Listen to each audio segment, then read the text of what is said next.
अब सुनो, कीर्तन जब वह करता है तो कीर्तन की भक्ति तो हो ही रही है। ये दो श्रोता हैं, एक वक्ता है और दो श्रोता हैं।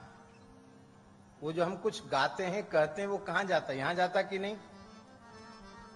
तो कीर्तन भक्ति के साथ श्रवण भक्ति बन गई और भीतर से भगवान की हम याद करते हैं, भीतर से भगवान की याद करते हैं, उसी का नाम है स्मृति, स्मरण।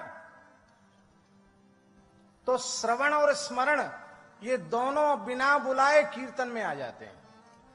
इसलिए कीर्तन अंगी है, श्रवण और स्मरण अंग है।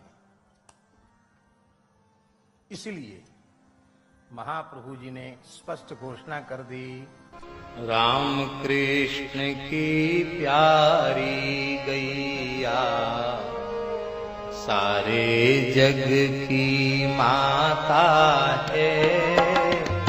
राम कृष्ण की प्यारी